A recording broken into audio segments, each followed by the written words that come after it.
Hi, my name is Dr. Thomas McGinn, the Executive Vice President for the Physician Enterprise here at Common Spirit Health. Today is Tuesday, December 6th, and welcome to the 5-Minute Check-In. So today we're going to break a little bit of protocol and jump right into our discussion because it's very important and a little bit complicated, and we may go over time a little bit. So we're going to be talking about what's called the twindemic, the tridemic, the quadridemic, which is really the mixing of COVID, RSV, influenza, and a bucket of viruses that we normally would call the common cold. And to help us with that conversation today, I have two special guests. Returning again is Dr. Renuga Vivikanandan, who is the Chief of Infectious Diseases at Creighton University in Omaha, Nebraska, which is part of Common Spirit Health. And new to us today is Dr. Michael Dudas, who is the Chief of Pediatric Services at the Virginia Mason and also part of Common Spirit Health. So thank you both for joining me today for this interesting conversation. Thank you for having us. Thank you for having us. So why don't we jump right in? I'm going to show a graph right here which shows the influenza-like illness report, which is really a way of looking how many patients are showing up to clinics with colds and coughs and sneezes, which is probably a compilation of all the viruses out there. And as you can see, this number is really high relative to prior years. So we know we have a lot of viral activity out there in the communities. And maybe Renuga, you can start with us and talk a little bit about what we're seeing around RSV and influenza on some of these CDC, heat maps. What are we seeing out there? Yeah, definitely. For the influenza heat map, about a couple of weeks ago when you gave us an update to compare to now, Southeast is really high. And across the United States, all the states are experiencing high amount of influenza.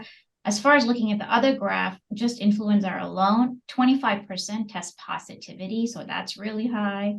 And then also, looking at RSV, we started rising early in October and we're about like 13 to 18% positivity. So like you were saying earlier, all these three viruses are high in our community at this time. Right. And these are higher than the prior years by a long shot. So Michael, talk to us a little bit about what you're seeing clinically in the offices, what you're hearing about emergency rooms and hospitalizations for the kids, and how's that affecting the flow of care for you?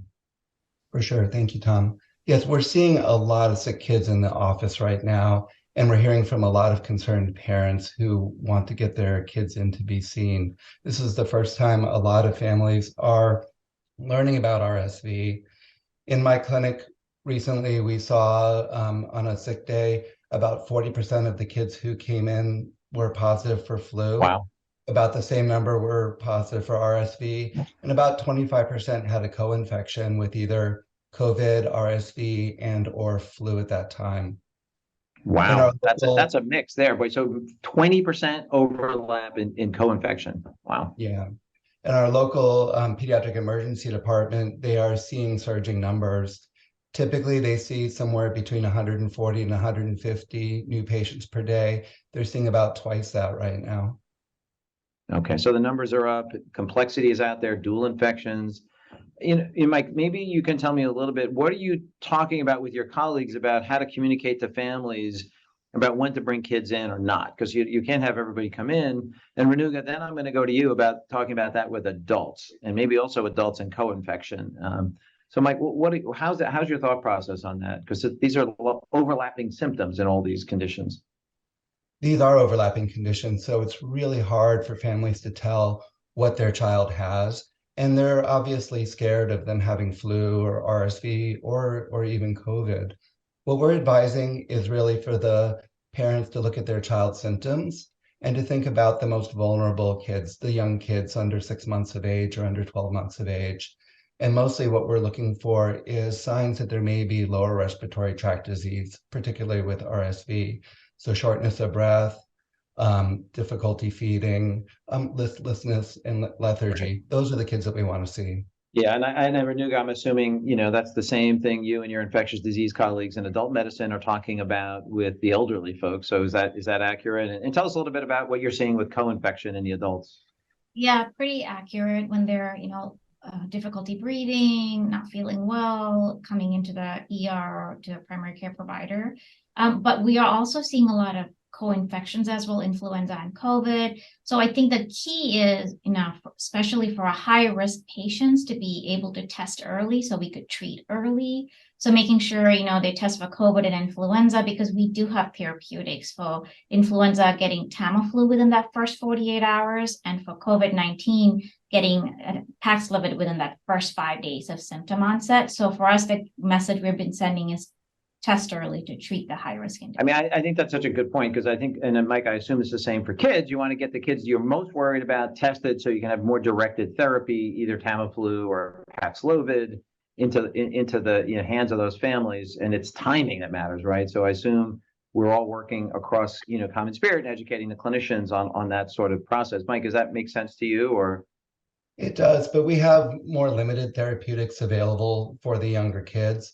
Paxlovid is only for people over the age of 12, and Tamiflu, as Renuga said, has to be started early, but we always have a limited supply of it, and already we're having a hard time finding Tamiflu for kids. So I think it really underscores the importance of keeping kids home when they're sick, getting their flu vaccines, getting their COVID vaccines, doing everything you can to prevent transmission of infection and to keep your kids safe. Yeah, so you emphasize something, very important. I'm sure, Renuga, you agree with it. The adults have to get their influenza shots. They have to get their updated COVID boosters. And we have a short supply of Tamiflu, right? Renuga, are you seeing that short supply of Tamiflu also with the adults? We have not seen that yet, but we're monitoring closely.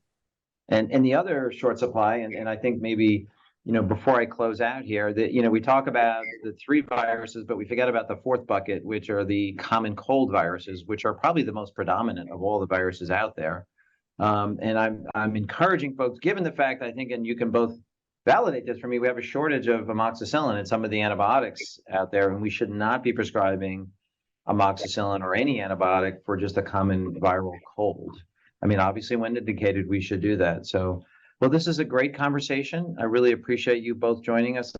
And once again, you guys are on the front lines and taking care of people. And we at Common Spirit are so grateful for your leadership and your hard work in that area. So thank you for joining us. So thank you again for joining me at the 5-minute check-in. Today is actually our last check-in for the year of 2022.